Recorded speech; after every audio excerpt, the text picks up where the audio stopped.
Good morning. We're at the Butler property. We're going to be completing a repairability test. We'll be on the front slope, which is south. We have this damaged shingle here. We'll do our repair test on that.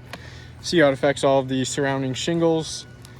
I'll give you an overview of all of those surrounding shingles, all of which could potentially be damaged. So once we're done with the repairability test, I'll give you guys another overview and show you all those results.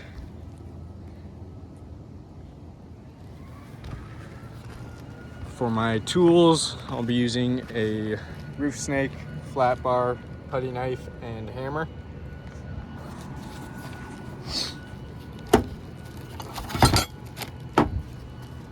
We'll grab our putty knife and flat bar first. Use those to get all of those shingles unsealed.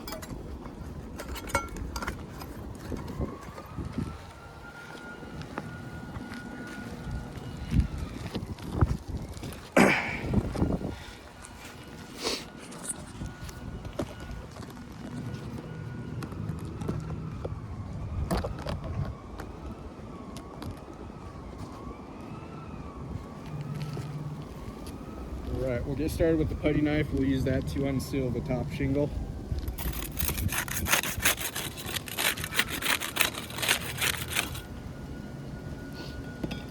And we'll use the flat bar to unseal the rest of the shingles.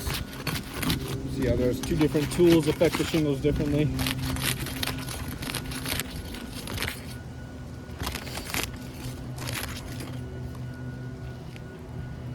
Now we'll start removing these nails.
Alright, we got all of those nails.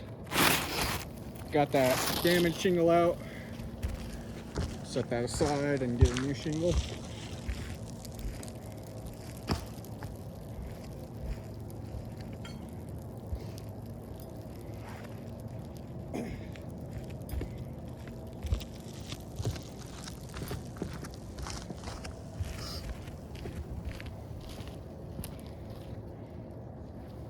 Go and slide this new shingle in, get it all lined up nicely.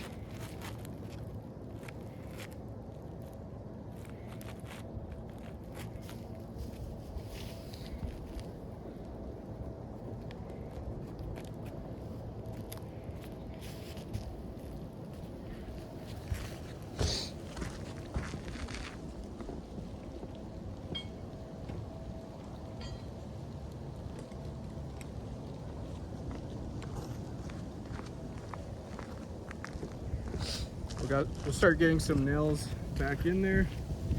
We'll be using the roof snake for that.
complete with the repairability test. Set my tools down real quick and then I'll show you the results.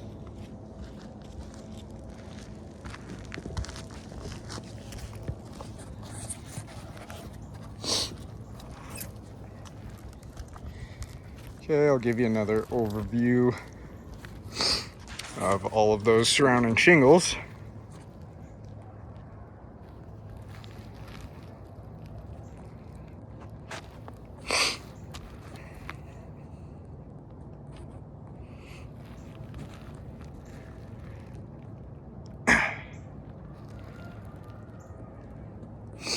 And we'll take a closer look at these tabs right above. These ones that we had to unseal and lift in order to remove those nails, get those back in. We can see some damages, pretty significant damages along these tabs. You can see stress fractures along the top there, just from these shingles being too old and brittle now. You can't really lift them much at all without breaking that matting on the shingle there. So we have those stress fractures that is damaging the integrity of the shingle and also affecting its water shedding capabilities. That matting is the main component for the water shedding, so with that matting being broken in those areas, it's not going to allow those shingles to do what they're designed to do as best as they should. You can feel where they're very weak in those areas.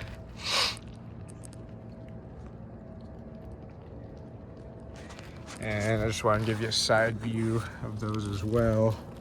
You can really see where that matting's broken, as there's a kind of a sharp bend or crease in those areas with the broken matting. So you can see that real easily from the side there.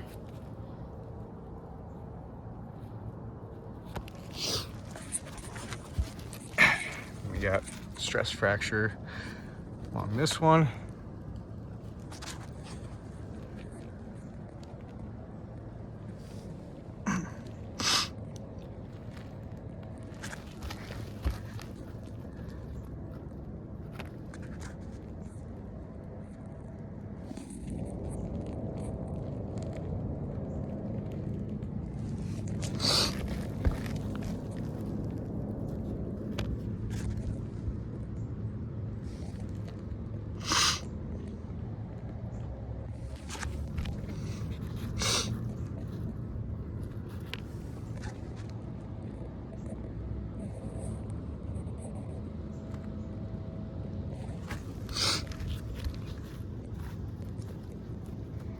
You can feel this one's barely hanging on right here in the corner.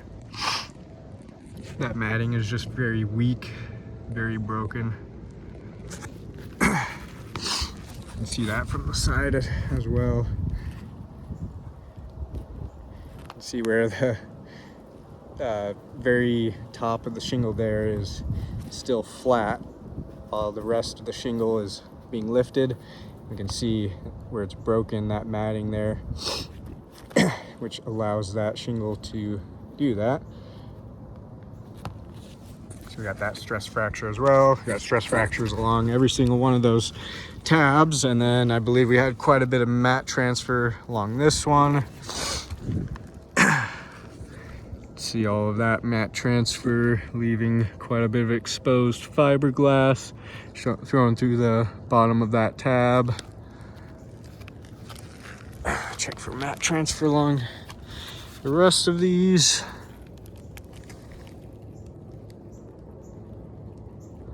Looks like we have a little bit of mat transfer there, some exposed fiberglass. Right there.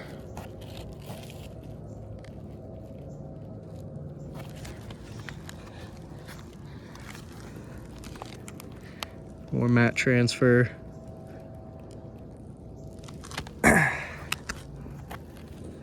Mat transfer there. Exposed fibers.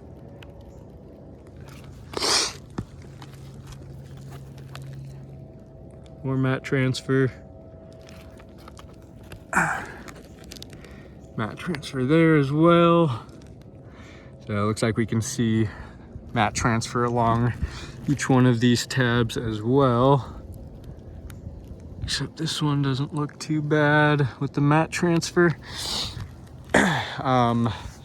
But quite a bit of mat transfer and stress fractures along all of those surrounding shingles. And we can see the results from this repairability test, what those surrounding shingles are, the condition they're left in. With all those stress fractures and matting transfer, those are going to be potential leak hazards.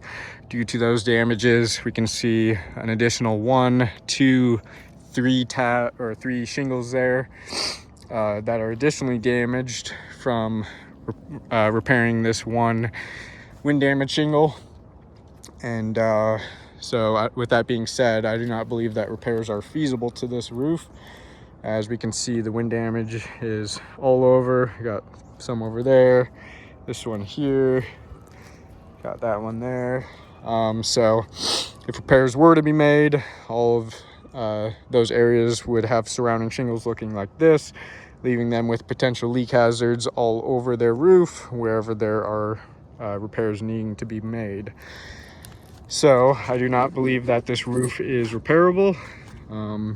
Oh, real quick, I just wanted to give you a side-by-side comparison as well of these shingles here that we had to manipulate in order to complete that repair test, compared to these other shingles up here that are still sealed down. Well, this one's not, but these ones are still sealed down, and we can see the difference in the condition from these compared to the shingles that we did have to manipulate in order to complete those repairs. So I'll just give you a quick side-by-side comparison there. But other than that, we'll get all those damages chalked up and get some better pictures of those. Thank you for your time.